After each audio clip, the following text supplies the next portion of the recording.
శ్రీగురు గణేష్ మేధా దక్షిణామూర్తి సహిత శ్రీ బాలాత్రిపురసుందరై నమః. సనాతనం ప్రేక్షకులకు శుభోదయం. గురుగ్రహం యొక్క రాశి మార్పు వల్ల కలిగేటువంటి ఫలితాల గురించి ఈ వీడియోలో మీ అందరూ కూడా తెలియజేస్తాను.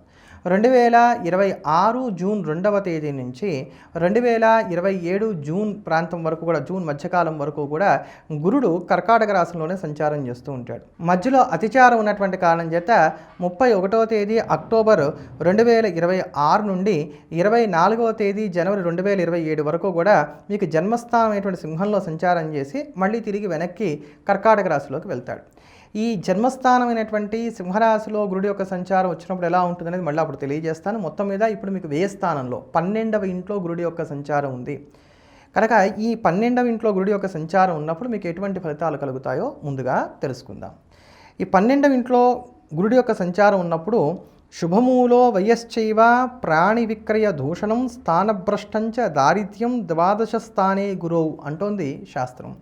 ఇక్కడ విపరీతమైనటువంటి ఖర్చులు ఉంటాయి, కానీ ఇవన్నీ కూడా శుభకార్యములకు అయ్యేటువంటి ఖర్చులుగా ఉంటాయి అనేటువంటి మాట శాస్త్రం చెప్తుంది. కనుక ఖర్చులు ఉంటాయి అనేటువంటి మాట ముందు మనకు కొంచెం చివుక్కుమనేటువంటి విధంగా ఉన్న శుభకార్యాల నిమిత్తం అన్నారు కనుక పర్వాలేదు అనేటువంటి మాట అనుకోవచ్చు. అయితే ఇక్కడ ఈ ఖర్చులు అనేటువంటివి అందరికీ ఈ శుభకార్యాల మూలకంగానే ఉండాల్సినటువంటి అవసరాలు లేవు. అనారోగ్యములు కలిగి ఈ అనారోగ్యముల నిమిత్తంగా కూడా ఖర్చులు విస్తారంగా అవ్వడానికి అవకాశాలు ఎక్కువగా ఉంటాయి. ఇది నాకు ఇప్పుడు అవసరం, నాకు డబ్బు కావాలి అనుకున్న సమయానికి డబ్బు అందుబాటులో ఉండదు.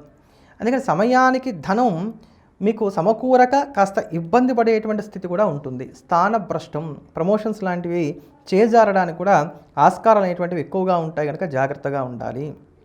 ఇక్కడ ఆర్థిక నష్టాలు కూడా ఉండడానికి అవకాశం అనేటువంటిది ఉంటుంది. ప్రయాణాలు చేయవలసి వస్తుంది. ప్రయాణాలు చేయడం వల్ల పెద్దగా ప్రయోజనం అనేది ఏం కూడా ఉండదు. ఇవన్నీ కూడా వృధా ప్రయాణాలుగా ఉండడానికి ఆస్కారం అనేటువంటిది ఎక్కువగా ఉంటుంది. అలానే ప్రయత్నాలు ఎక్కువగా ఉంటాయి, ఫలితాలు మాత్రం అంతంత మాత్రంగా ఉంటాయి. శ్రమ ఎక్కువగా ఉంటుంది, ఫలితం తక్కువగా ఉంటుంది. ఆరోగ్యపరమైనటువంటి చికాకులు అనేటువంటివి ఏర్పడుతూ ఉంటాయి. ఆస్తి నష్టాల వంటివి కూడా ఉండటానికి ఆస్కారాలు అనేటువంటివి ఏర్పడుతున్నాయని చెప్పని మనం స్పష్టంగా చెప్పుకోవచ్చు. కనుక జాగ్రత్త పడాలి. అందుకని ఇక్కడ స్థానభ్రష్టంచ దారిద్ర్యం ద్వాదశ స్థానగే గురువు అన్నారు. అందుకని మధ్యవర్తిత్వాలు, షూరిటీ సంతకాలు, అప్పులు ఇవ్వటం, వ్యాపారం చేయటం, కొత్తగా వ్యాపారం ప్రారంభం చేయటం, ఒకరిని నమ్మడం, ఇట్లాంటి వాటన్నిటికి మీరు ఎంత దూరంగా ఉండగలిగితే అంత మెరుగైనటువంటి ఫలితాలను మీరు పొందగలుగుతారు. ఇప్పుడు ఇక్కడ ఏంటంటే అండి, సింహరాశి వారికి అష్టమ శని కూడా నడుస్తోంది. వాస్తవానికి దానికి దీనికి సంబంధం లేదు, కానీ అది కూడా ఉన్నది కనుక ఒక మార్గం జ్ఞాపకం చేసేటువంటి ప్రయత్నం చేస్తున్నాను. అష్టమ శని నడుస్తూ గురుబలం తగ్గినప్పుడు ఏంటంటే రోజువారీ పనులు, రిస్క్ లేనటువంటి పనులు ఏవైతే ఉంటాయో వాటికే పెద్ద పరిమితం అవుతూ ఉండాలి తప్ప ఇక్కడ కోరికల్ని, ఆశయాల్ని ముందుకు తీసుకెళ్లేటువంటి ప్రయత్నాలు చేయడం అనేది మాత్రం అంత మంచిదైనటువంటిది కాదు. పొర్రపాటున అప్పు చేసినా అది అప్పులో నుంచి అప్పుగా మారడానికి ఆస్కారం ఏర్పడుతుంది. ఇక్కడ కనుక బంగారాలు లాంటి వాటిని తాకట్టు పెట్టినట్లయితే నష్టపోతారని బంగారం పోవడానికి కూడా ఆస్కారాలు ఉంటాయి. అందుకని విలువైనటువంటి వస్తువుల యొక్క భద్రతా విషయంలో కూడా జాగ్రత్త పడాలి. అగ్రిమెంట్స్ లాంటి విషయాల్లో కూడా జాగ్రత్త పడాలి. ఉన్నతమైనటువంటి స్థానాల్లో ఉండేటువంటి వారు, వీరు చాలా గొప్పవారు, మంచివారు అనుకున్నటువంటి వారు ఎవరైతే ఉంటారో వారితోనే ఏమైనా ఇబ్బందులు కూడా రావడానికి, వారే మిమ్మల్ని మోసం చేయడానికి, ఏమార్చడానికి కూడా ఆస్కారాలు ఉంటాయి. సంతాన విషయంగా చికాకులు ఉంటాయి. పిల్లలు మాట వినట్లేదనో, లేకపోతే తరచుగా వాళ్ళకి అనారోగ్యాలు వస్తున్నాయి, లేదా వాళ్ళకు ఉద్యోగాలు పోతున్నాయి, అంటే వాళ్ళ వయసులను బట్టి. ఇప్పుడు ఈ సింహరాశిలో ఉన్నటువంటి మీ పిల్లలు చదువుకునేటువంటి పిల్లలు అనుకోండి, సరిగ్గా చదువుకోవట్లేదనో, మాట వినట్లేదనో ఇట్లాంటి ఇబ్బందులు ఉంటాయి.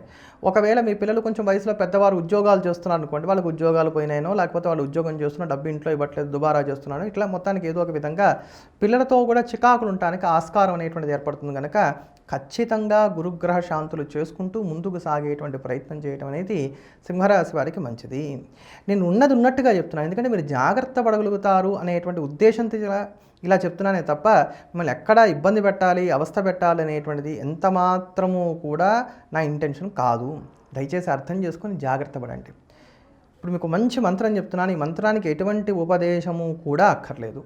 ఎవరికి వారి ఇంట్లో చక్కగా ఉతికినటువంటి బట్టలు కట్టుకొని ఉదయం పూట హాయిగా ఈ మంత్రాన్ని రోజు వేసాలు జపం చేసుకున్నట్లయితే కనుక మీ గురుబలం ఖచ్చితంగా వచ్చి తీరుతుంది.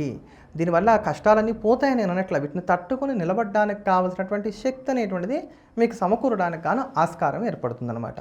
దాని తర్వాత మళ్ళీ యథావిధిగా మీ ఇచ్చిన దైనందిన జీవితంలో ఉండేటువంటి కార్యక్రమాలు ఏవైతే ఉంటాయో అవన్నీ కూడా చేసుకోవచ్చు. మీరు తీసుకోవాల్సినటువంటి ఆహారాలు కావచ్చు, లేకపోతే అవన్నీ కూడా చక్కగా తీసుకోవచ్చు. మళ్ళీ ఇది తినచ్చు, ఇది తినకూడదు, బ్రహ్మచర్యం ఉండాలి, ఇటువంటి నియమాలని ఇంకా దీనికి ఏమీ ఉండవు. ఆ మంత్రం ఏంటంటే ఓం జాం జీం జూం సం బృహస్పతయే స్వాహ. ఇది మంత్రం. మరోమారు చెప్తున్నాను, ఓం జాం జీం జూం సం బృహస్పతయే స్వాహ.